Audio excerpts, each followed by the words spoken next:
លោកអ្នកស្ដាប់ជាទីមេត្រីជាបន្តទៀតនេះលោកអ្នកនាងបានស្ដាប់កម្មវិធីផ្សាយជាបន្តដែលក្នុងនោះរួមមាននីតិបច្ចុប្បន្នភាពពិភពលោកក្នុងសប្តាហ៍នេះគឺជាការសរុបព្រឹត្តិការណ៍អន្តរជាតិសំខាន់ៗរៀបចំជូនដោយប្រាក់ធីតាបន្តមកទៀតគឺជានីតិព្រឹត្តិការណ៍កម្ពុជាប្រចាំថ្ងៃ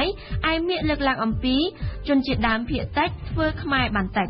និងនៅចុងក្រោយលោកអ្នកបានស្ដាប់នីតិប្រវត្តិសាស្ត្រពិភពលោករបស់សេងឌីណាថ្ងៃនេះឌីណាលើកឡើងអំពីសង្គ្រាមលោកលើកទី2បន្ទាប់ពីយកឈ្នះលើបារាំងហ៊ីតលែរងាកទៅវាយប្រហារលើអង់គ្លេស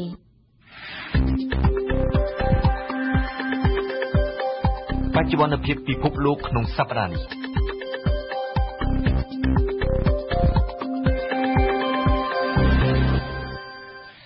នៅទូទាំងពិភពលោកក្នុងសប្តាហ៍នេះមានព្រឹត្តិការណ៍សំខាន់ៗអ្វីខ្លះកើតឡើងសូមអញ្ជើញលោកអ្នកនាងស្ដាប់សេចក្តីរាយការណ៍របស់ប្រាក់ធីតាដូចតទៅជនស៊ីវិល10នាក់បានស្លាប់នៅព្រឹកថ្ងៃច័ន្ទដើមសប្តាហ៍នេះដោយសារការវាយប្រហាររបស់កងទ័ពអ៊ីស្រាអែលទៅលើតំបន់ហ្គាហ្សា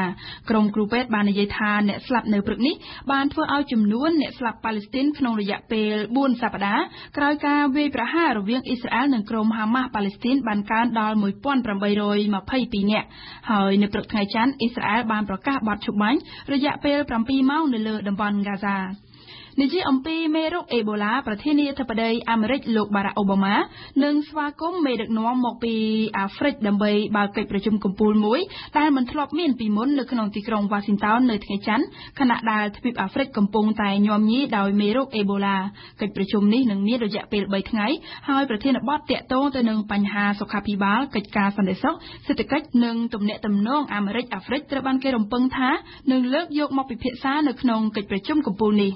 នៅថ្ងៃច័ន្ទរុស្ស៊ីបានប្រកាសអំពីសម្ពយុទ្ធយោធាថ្មីដែលនឹងចូលរួមដោយយន្តហោះចម្បាំង100គ្រឿងនៅឯភាគខាងត្បូងប្រទេសសម្ពយុទ្ធយោធាដែលទំនងជាបន្លឺសម្លេងប្រកាសពីសង្គ្រាមហែកហួរនៅអ៊ុយក្រែនប៉ុន្តែអ្នកនាំពាក្យយោធាដែនអាកាសបានបដិសេធថាសម្ពយុទ្ធនេះមិនជាប់ពាក់ព័ន្ធទៅនឹងចំនួននៅអ៊ុយក្រែនទីដែលរដ្ឋាភិបាលក្រុងគៀវកំពុងប្រយុទ្ធជាមួយនឹងក្រុមផ្ដាច់ខ្លួនគាំទ្រដោយរុស្ស៊ីតាំងតែពីខែមេសានោះមកនោះទេ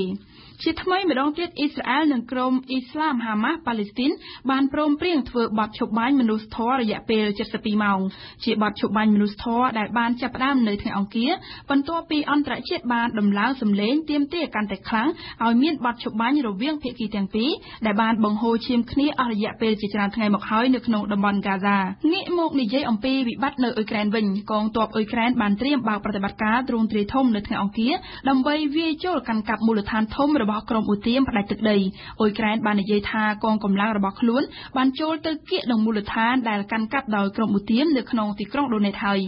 យក៏បានអំពាវនាវឲ្យក្រុមឧទាមអនុញ្ញាតឲ្យជនស៊ីវិលភៀសខ្លួនចេញពីតំបន់ភាគខាងកើតទីក្រុងក្នុងឱកាសដែលវិបត្តិមនុស្សធម៌កំពុងតែកើនឡើងក្នុងពេលជាមួយគ្នានេះសហរដ្ឋអាមេរិកបានបរិហាររិះគន់សារជាថ្មីចំពោះសមយុទ្ធទ័ពអាកាសរបស់រុស្ស៊ីនៅក្បែរព្រំដែនអ៊ុយក្រែនឯជប៉ុនវិញទើបនឹងបានសម្រេចដាក់ទណ្ឌកម្មបន្ថែមទៅលើរុស្ស៊ីជុំវិញវិបត្តិអ៊ុយក្រែននេះផងដែរយានអវកាសគ្មានមនុស្សបើករបស់ទីភ្នាក់ងារអវកាសអឺរ៉ុបបានធ្វើដំណើរទៅដល់ផ្កាយដុសកន្ទុយមួយ